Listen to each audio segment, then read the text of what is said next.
Well, here we go.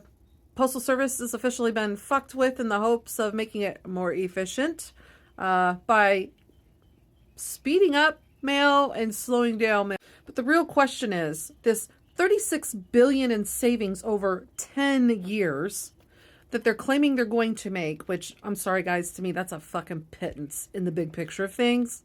Who's really getting the shaft? The customers that are paying 74 cents for a fucking stamp? Or the people who have to deliver the mail? I would wager that we're going to see not as much in savings as they claim, because they're actually going to be endangering postal service workers, the delivery people specifically, like myself was formerly, with these changes. Let's dig into this.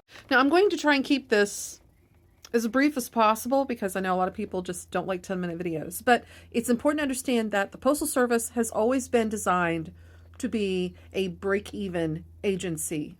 And the reason for this, before you go, well, that's dumb, is because the founding fathers had this idea that the American public should be able to communicate affordably, easy access, okay? Not completely free, but the agency shouldn't be able to make a profit over it. That way, folks who were, in underserved communities wouldn't be fucked out of the opportunity to communicate with somebody that they need to get a hold of. They tried to make an even playing field. So even though every year it feels like the post office is operating at a loss, the goal is to make that loss as minimal as possible, so we're as close to breaking even as possible. That's it in a nutshell. But what people don't understand is how compensation works for mail carriers and how routes are determined, the length of time and everything else. A lot of you don't really appreciate just how fucking toxic the Postal Service is either, as far as a work environment and the way management and employment go. Believe me, when you look at what their current pay rate is, it is still not even close to being enough. It's not. These people are so underpaid. So let's get into this. What am I going on about as far as why this is endangering lives? As you can see here, they are offering, they're changing the policy for how early carriers and postal workers can be dispatched to start working, okay? And how far they can travel. I really love how they say allow, like it's a privilege. But you have to understand that as a postal carrier, your route is determined, how long it's supposed to take you to complete your route. And not just from the moment you hit the road delivering, from the moment you sign in for the day and start casing your mail. And if you don't know what it means to case mail, I'm going to give you a brief rundown. You walk in, you see this grid, 4 walls around you, with just all of these little boxes with address labels. And you just got addresses in these holes. And then you, the mail carrier, has to take loose flats. That's magazines, monthly newsletters, flyers, special oversized promo items. You get the idea. You have to manually go through your route, putting it in everybody's address in the morning. Okay? Normally, first class mail letters and stuff is already pre-sorted from the facility, but there's often some loose ones that didn't make it through. And sometimes when you're riffling through your trays of mail that should be pre-sorted, some of them are out of order, and you might find that there's just a small chunk and it's easier to throw it in and case it. So things happen, but your casing the mail can take anywhere from an hour to 2 hours, depending on the time of the month and the type of mail you've received as a carrier to deliver. So then you take all of this once you're done casing your mail and you load up your truck. And you usually have 3, sometimes 4 sources that you've got to pull mail from as you're approaching each mailbox. You'll have your pre-sorted trays of mail that came from the downtown facility, and that's your first class letters. You're going to pull those out of the tray as you go. You're going to have your cased mail that you pull down and put into trays for each address. And then you're going to have a box of smaller packages and whatnot. And that's not even counting in the back of your truck where there's the large packages that you also have to check to see if you got to get out of your vehicle and physically go take that out and drop it off at the door. Complicated, right? Now imagine having to do this on the road, right? Every day, all day, 1,000 mailboxes. And this is on routes where you have heavy traffic, schools, U-turns, you have to back into driveways, you've got left turn galore. It's fucking treacherous. It's dangerous, especially when you have asshole drivers on them. I can't tell you how many times I've known mail carriers who have been broadsided when turning left by somebody behind them deciding to go into the oncoming traffic to go around them as the mail truck is turning left. This job.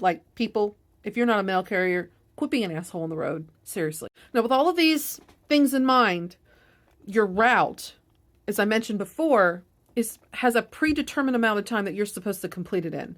I ran 4 different routes in my day as a driver regularly. I had ran every single route at some point. Every rural carrier driver does, like myself. I'm not even talking about city drivers right now. I'm just talking about rural delivery people like I did. Okay. And the way they determine these routes is they'll have auditors come in. I think it's like once a year or once every 2 years. I can't remember. But they'll come in and they're going to time how long it takes you to case your mail from the moment you walk in and sign in, get on the road, and then get back complete, like turn in all of your payments, whatever. Okay.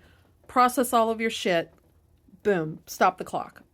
And then they determine if the route is too long and needs to be split up and create another route or not, all of this stuff. But they'll ultimately decide how long it should take you. In one of my longest routes, I was supposed to complete it within 6.5 hours.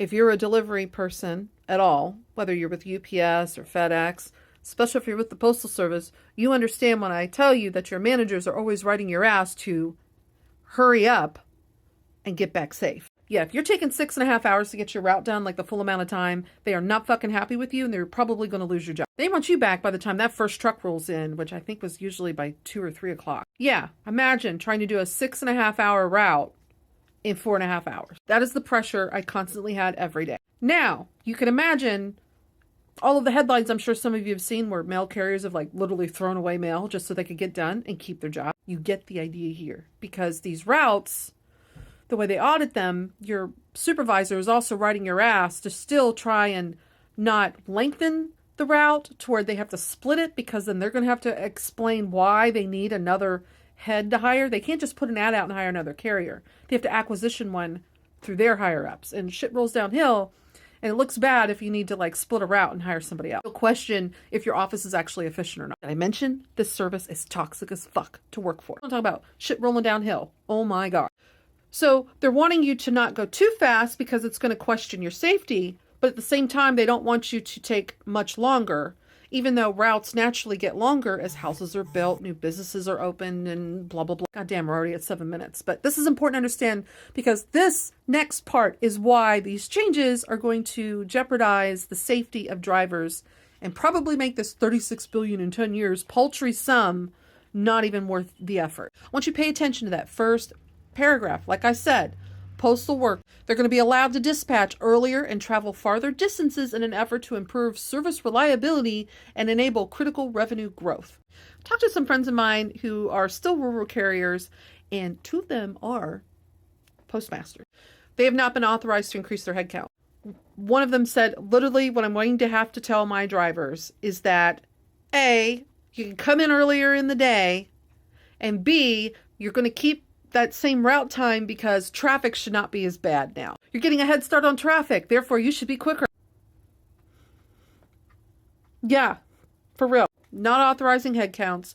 They still haven't rolled out the updated vehicles and scanners yet, but they're expecting people, like if I was still working Route 5, they would be expecting me to add on more houses to my route, start my day sooner, but still get done within the allotted time frame. And like I mentioned before, even though I had 6.5 hours to get it done, my ass had better be back within 4.5 hours.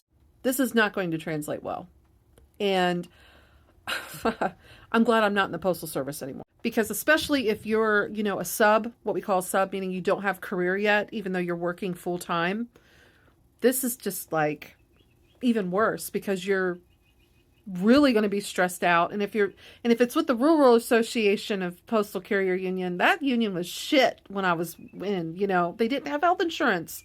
They didn't have the perks that you needed. They just had like Aflac.